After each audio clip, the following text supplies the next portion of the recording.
15 tahun dan Ali kira-kira 6 tahun.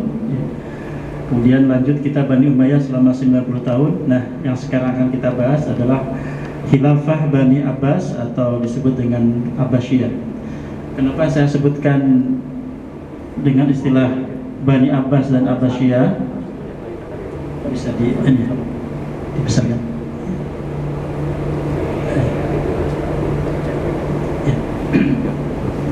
Kalau disebut Bani Abbas adalah keturunan Abbas. Nah, Abbas ini adalah salah seorang paman Nabi. Nabi Muhammad itu ayahnya bernama Abdullah, putra dari Abdul Muthalib. Nah, di antara putra-putra Abdul Muthalib itu, yaitu yang pertama Abdullah, kemudian berikutnya ada namanya Hamzah, dan salah satu yang lainnya adalah yang kita bahas di sini adalah Abbas. Jadi yang nanti akan memerintah sebagai pendiri dari dinasti Abbas itu adalah keturunan dari Abbas, yaitu nama lengkapnya ada di bawahnya, Abdullah Asy-Syafa bin Muhammad bin Ali bin Abdullah bin Abbas bin Abdul Muthalib. Kalau generasi Nabi itu sama dengan Abdullah, berarti ini 3 keturunan ke bawah ya, di bawahnya Hasan Hussein. Masa kekuasaannya cukup lama, dari 750 Masehi sampai 1258 Masehi, kurang lebih 508 tahun ya Pak ya.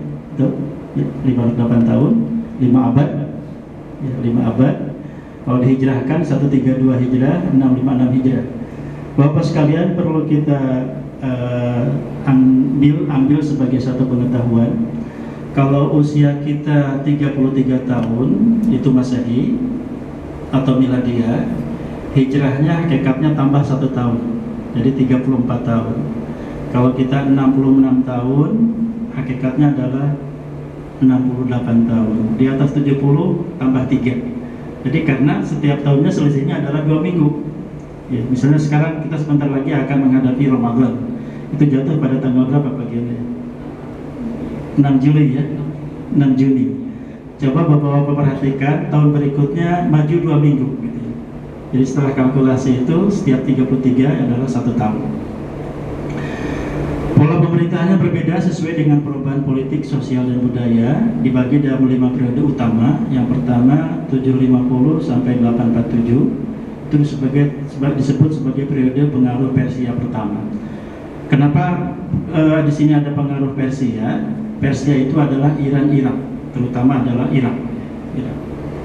Nah, ibu kota daripada Abbasiyah ini berada di Baghdad. Sebelumnya di Kufah, daerah Hasimiyah. Daerah Kufah termasuk basis umat Islam yang sangat mencintai Ali dan keturunannya. Kemudian dipindahkan oleh Bani Abbasiyah ke Baghdad. Kenapa dipindah? Ada 3 alasan. Pertama, kalau masih di Kufah itu masih dekat dengan pengaruh dari keturunan Nabi ya, katakanlah, yang kemudian selanjutnya bermuara kepada apa yang disebut dengan Syiah ya.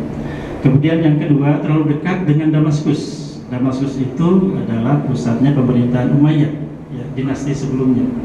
Kemudian yang ketiga ya, mencari suasana baru dan mencari tempat yang dianggap strategis, dan kemudian jatuhlah pilihannya kepada Baghdad, perkampungan baru yang dekat dengan ibu kota Persia sebelumnya. Di situ ada pengaruh Persia. Kemudian ada pengaruh Turki, lalu pengaruh Buayhi, lalu pengaruh Turki kedua, dan yang kelima adalah tahun-tahun terakhir yaitu bebas dari Turki dan bebas dari Persia, tapi pemerintahan hanya efektif di sekitar Baghdad. Periode pertama, masa keemasan. Secara politis, khalifah adalah tokoh yang sangat kuat dan pusat kekuasaan politik dan agama sekaligus. Jadi kalau disebut khalifah itu adalah simbol agama dan simbol negara. Ad-din wa daulah. Kalau disebut sebagai khalifah, menguasai ilmu agama, tempat bertanya segala persoalan, ya, tempat memutuskan segala perkara. Sementara dalam politik juga ia sebagai pemimpin tertinggi. Indikator berikutnya pada periode pertama itu adalah masyarakat makmur karena dibangunnya irigasi-irigasi. Di Baghdad itu ada dua sungai yang menjadi sumber kehidupan, Efrat dan Tigris. Nah, dari situ kemudian dibuat irigasi, dibuat sawah, dibuat kebun dan sebagainya. Kemudian yang kedua, penyiapan landasan perkembangan filsafat dan ilmu pengetahuan dalam Islam. Dalam masa dinasti Abbasiyah ini lahirlah universitas pertama di dunia, kalau boleh disebut sebagai itu, yaitu namanya Baitul Hikmah pada masa Al-Ma'mun nanti. Memang diawali dengan upaya penterjemahan karya-karya Yunani kuno, ya, sehingga memang tidak bisa diputuskan, diabaikan peran dari ilmu-ilmu Yunani kuno, terutama filsafat yang diterjemahkan ke dalam bahasa Arab terutama, ya, oleh ulama-ulama yang ada pada waktu itu, sehingga membangkitkan semangat belajar. Tetapi selanjutnya setelah periode pertama ini Abbasiyah mengalami penurunan dalam bidang politik, meskipun dalam filsafat dan ilmu pengetahuan terus berkembang. Pada masa ini Eropa belum kedengaran apa-apa, dan justru putra-putra Eropa itu banyak belajar di Baghdad dan di Andalus atau Spanyol.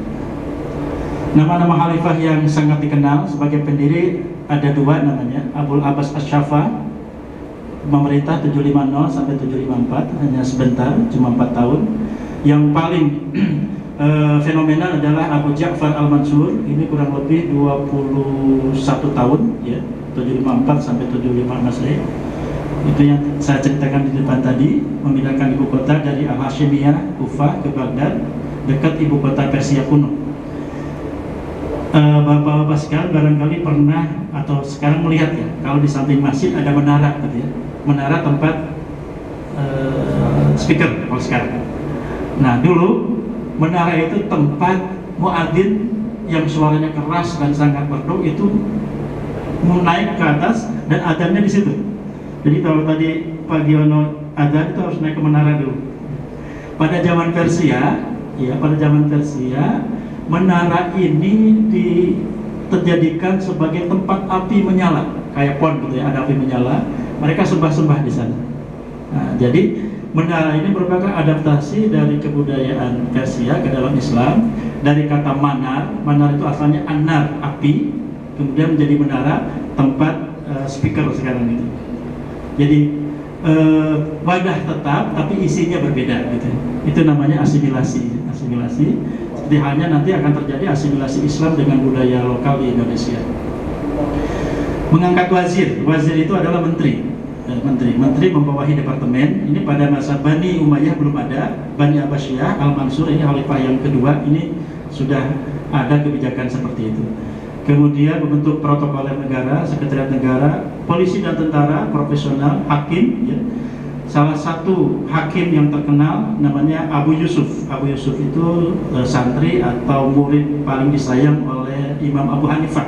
Sebenarnya kapabilitasnya atau kualitasnya menyamai daripada Imam Abu Hanifah, tapi karena tawadhu'nya sebagai seorang murid, sebagai seorang santri, maka Abu Yusuf itu tidak mengklaim dirinya sebagai seorang imam madhab. Jawatan pos ini mengantar surat, mengirim surat begitu.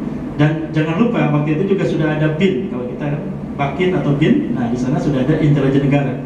Tugasnya ini dalam tanda petik memata-matai apa istilahnya itu ya, menuliskan, melaporkan tindakan-tindakan yang dilakukan oleh pemerintahan daerah ke pusat. Nah, ini sudah terjadi dilakukan pada masa Bani Abbasiyah. Nah, kemudian yang berbeda daripada Khalifah Abbasiyah ini adalah konsep khalifah innama ana sultan Allah fi ardihi. Berlanjut bahwa jabatan khalifah adalah mandat dari Allah, bukan dari manusia dan bukan pelanjut Nabi. Nah, ini yang kemudian menggeser gitu. Kenapa bergeser? Karena khalifah pada masa Khulafaur Rasyidin itu adalah merupakan suara sepakat umat Islam, bukan keturunan. Tapi semenjak Umayyah dan Abbasiyah itu menjadi monarki, tidak lagi berdasarkan musyawarah. Khalifah-khalifah yang memberikan torehan emas pada masa Bani Abbasiyah ini ada 7, Al-Mahdi, Al-Hadi, Harun Ar-Rasyid. Nah, kalau mendengar Khalifah Harun Ar-Rasyid, kita mendengar satu cerita namanya Baghdad 1001 malam ya, kota 1001 malam. Dalam bahasa Arab namanya Al-Fulailah Walailah, banyak cerita, termasuk munculnya tokoh Abu Nawas, betul ya. Dengan cerita-cerita job-jobnya, lucu-lucunya begitu. Di antaranya begini, kata Abu Nawas, kalau kita lagi berjalan, jalan kaki, mendapatkan tanjakan, jalan naik, itu jangan nangis dulu, karena setelah tanjakan biasanya ada turunan. Artinya kalau kita mendapatkan masalah dalam hidup, jangan nangis, hadapi. Insya Allah nanti akan ada jalan keluar. Dan sebaliknya, kalau kita menemukan jalan turun, jangan senang dulu. Siapa tahu setelah turunan ada tanjakan. Faida faragta fansab wa ila rabbika farghab. Selesai menyelesaikan satu masalah, siap-siap melaksanakan masalah berikutnya. Al-Ma'mun setelah Ar-Rasyid putranya ini sangat luar biasa sekali, ya, mendirikan Universitas Baitul Hikmah yang pertama.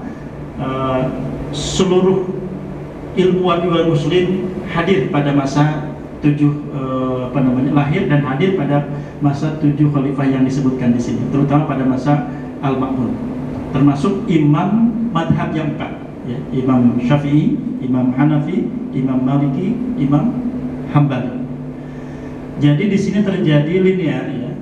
Ketika secara politis Islam menguasai suatu wilayah, maka otomatis ilmu pengetahuan pun berkembang.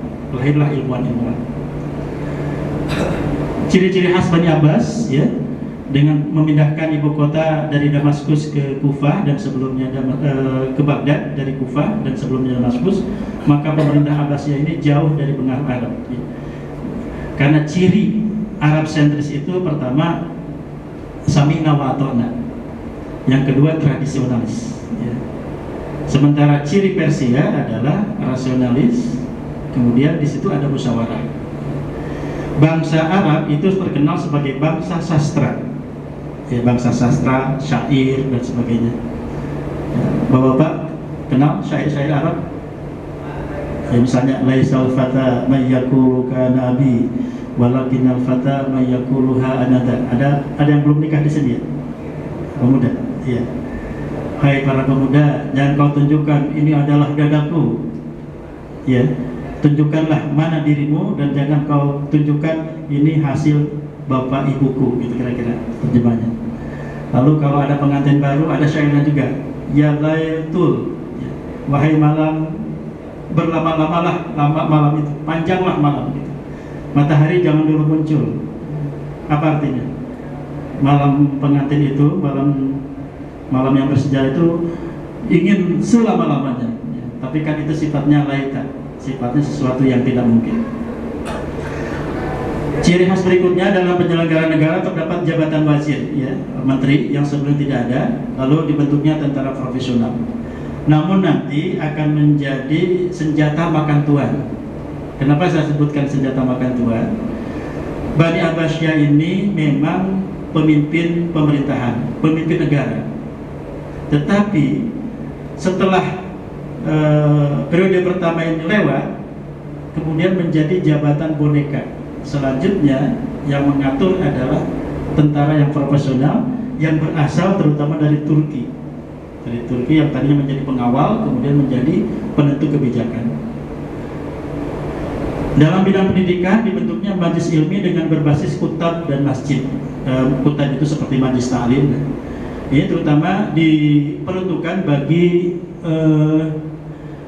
anak-anak dan remaja pemula ABG, belajarnya di sini.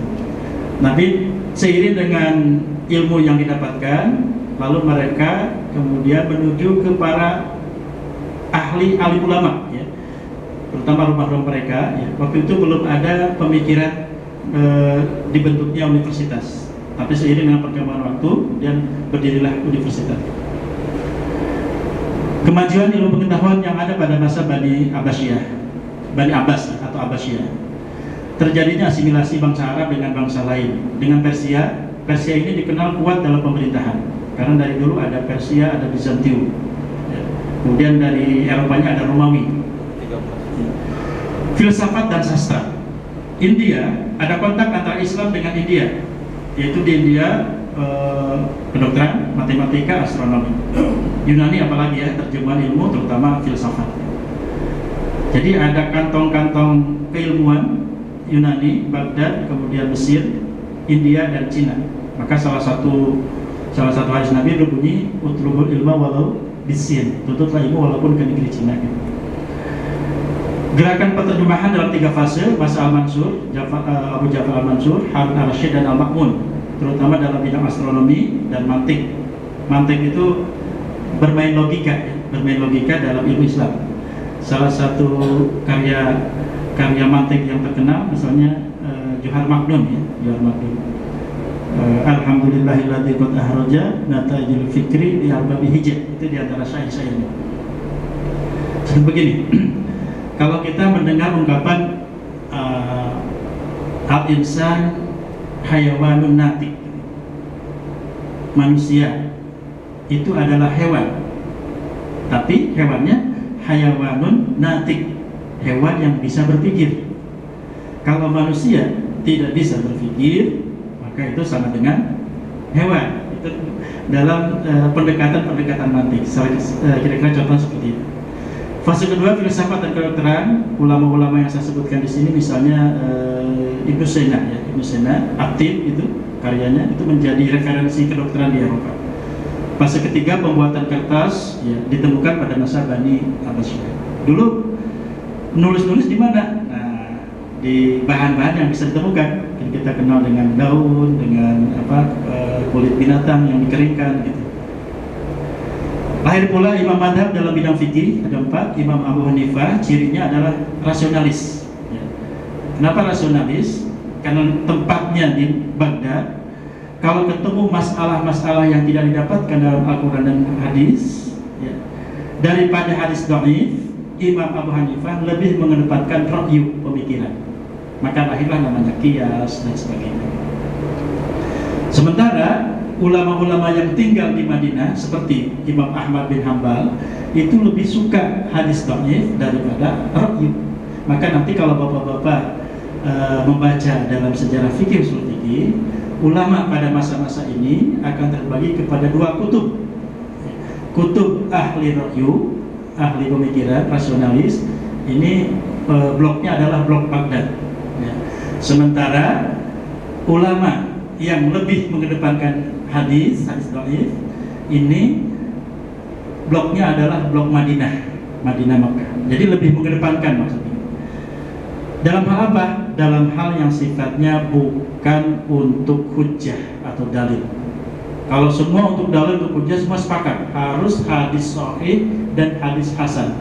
Tapi kalau ketemu sesuatu yang dari hadis dhaif tapi isinya adalah untuk muatan ibadah atau keutamaan ibadah, boleh menggunakan hadis dhaif menurut Imam Ahmad bin Hambal.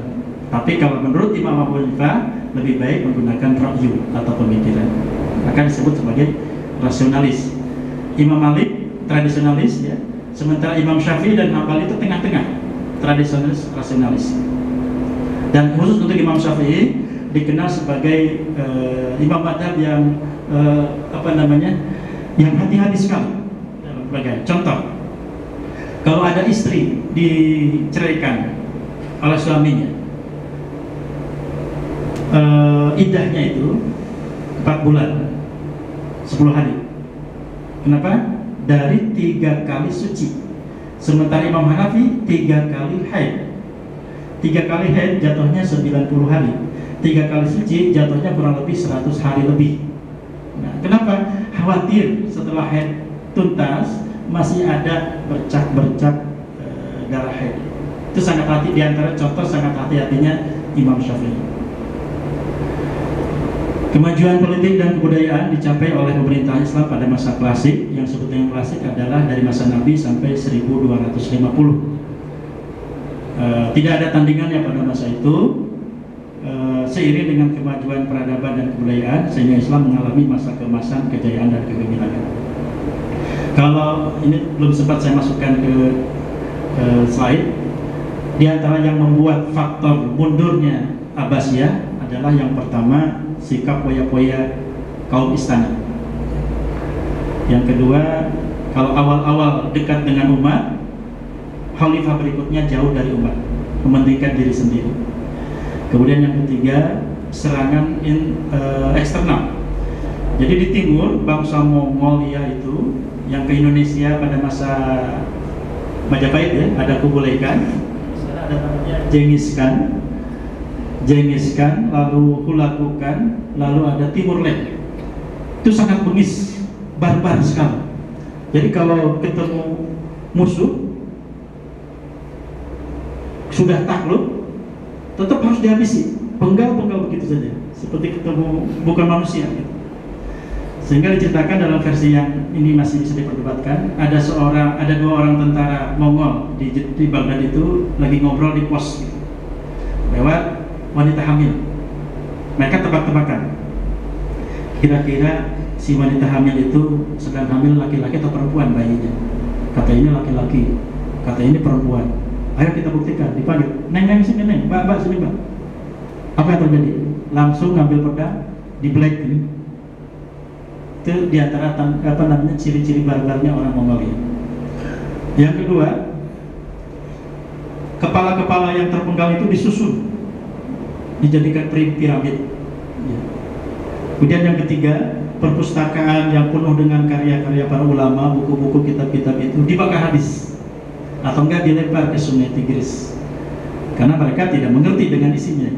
Padahal itu kalau seandainya tidak dibakar, tidak dihancurkan oleh bangsa Mongol ya, itu kejayaan atau kemajuan yang kita alami pada masa ini mungkin 200 atau 300 tahun lebih cepat akan kita dapatkan, katakanlah abad ke-17 atau ke-18.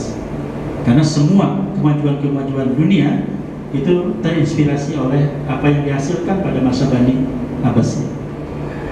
Dan berikutnya sekali lagi satu kaidah berbunyi al-Islamu mahjubun bil muslimin. Islam itu terhambat kemajuannya gara-gara oleh umat Islam sendiri. Jadi di antara kaum muslimin itu kemudian timbul firqah-firqah, timbul kekuatan-kekuatan partai-partai ya. Mereka saling mengklaim paling benar dan saling mengkafirkan, dan itulah yang kemudian melemahkan umat Islam itu sendiri. Dan terakhir yaitu terjadinya perang salib. Jadi perang salib ini ada pada masa akhir Bani Abbas, kurang lebih abad 10, 11, 12. Itu berepisode-episode gitu. Jadi kadang-kadang umat Islam menang, kadang-kadang umat Islam itu kalah. Dan itu melemahkan umat Islam. Setelah abad 13, apa kabar dengan Islam? Ya, Islam stagnan, sementara Eropa sudah mulai naik. Itu disebut sebagai abad pertengahan sampai abad 18. Abad 18 diketemukannya mesin uap, terjadi revolusi industri. Eropa makin maju tak terkejar, dan kita masih tertatih-tatih. Dan bukti berikutnya, kalau dulu mereka mencari ilmu ke Spanyol, ke Baghdad, sekarang umat Islam belajar ke New York, ke McGill, ke Kanada, ke Eropa dan sebagainya. Ada pengalaman teman yang kebetulan ada kesempatan belajar ke Leiden, ke Belanda ya. Itu belajar tentang Alfiyah ya, kitab Alfiyah dan kitab-kitab yang kecil-kecil biasa di pesantren itu. Ternyata yang ngajarinnya adalah siapa? Materi kuliahnya namanya studi naskah. Jadi profesor itu mempersilahkan kepada para mahasiswa S3 untuk mencari naskah dari mana saja. Teksnya bisa bahasa Arab, bisa bahasa Inggris, bisa apa saja, karena profesor itu menguasai 15 bahasa ya. Dan teman-teman yang dari Indonesia itu ngambil aja kitab-kitab yang biasa ditemukan di pesantren. Dan ternyata profesor yang non-muslim London gitu ya, menguasai kitab-kitab kuning yang dipelajarkan di pesantren-pesantren di Indonesia. Tapi mereka tetap non-muslim karena mereka kajiannya adalah Islamologi, Islam sebagai satu ilmu. Nah, itulah yang terjadi pada masa sekarang ya. Tapi tentu saja satu hal yang membuat kita berbahagia, senang, Islam pernah menjadi adidaya dunia, kekuatan besar dunia selama 5 abad.